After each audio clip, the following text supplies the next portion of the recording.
چې عیسی علیه السلام خپل ملګرو ته ویلو چې یو تن به سبا د کافر کیږي به. نو کله چې سبا شو نو یو کس راولګېدو، هغو د عیسی علیه السلام جاسوسي بادشاه ته وکړله چې راشئ که نه زه به یې درته وښیم پلانکي ځای کې دی.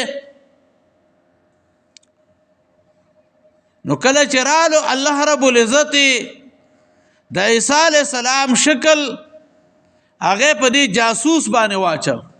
خلک راولګېده، هغې مړ کړ، عیسی علیه السلام ته نه الله بره وخېجاو. ګوره کله چې د چا په باره کې یو غلط تدبیر جوړی نو انسان پای کې په خپله باندې غورځېږي. قرآن کریم کې وایي ولا یحیق المکر السیء الا باهله. دریمه طریقه دا وه چې د یهودو په یو سړي باندې تویوس باندې د عیسی علیه السلام مشابهت واچولو، نو هغې خپل ملګری هغه مړ کړو، ځکه شک هغې ډېر شو. فلما حس عیسی منهم الکفر،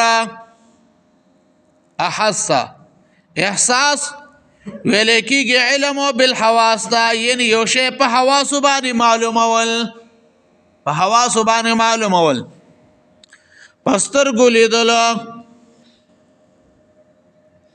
او په دې کې دې خبرې ته اشاره ده چې دا کفر د دوی د خولې او د سترګو نه ښکاره کېدو. عیسی علیه السلام ولیدو، په غوږونو باندې واورېدو، دوی به هغه ته ابن الفاعل ویل، یعنې ولد الزنا، د زناکارې زوی. او ډېر بعد خلک هغه منګه اورو علماو پسې لګي، علماو پسې خبرې کوي. دا کار سبب د هلاکت دی.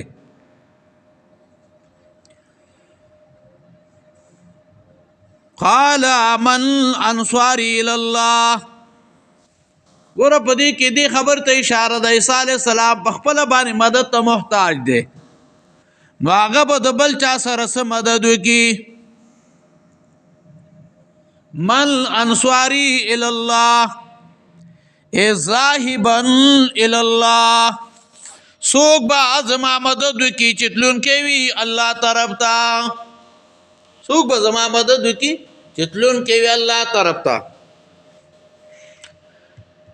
قال الحواریون، نو ویلو هغه مخلصینو ملګرو. حواریون دا مخلصو ملګرو ته وایه، جمع د حواری ده. مددگار ته ویلې کېږي، دوست و وزیر ته ویلې کېږي. او بعض علما وایي چې دا د حور نه ماخوذ دی، سپینوالي ته ویلې کېږي.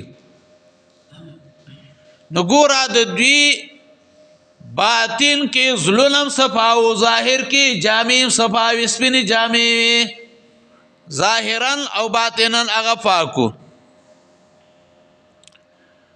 او بعض علما وایي چې دوی با دوبیتوب کاوه، د خلکو جامع به وینځلې.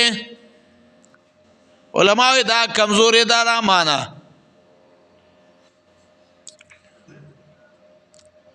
او بعض مفسرین وایي چې دوی کار هغه سو. نو بعض علما یې رجی کبان هغه نیول به ښکاریانو.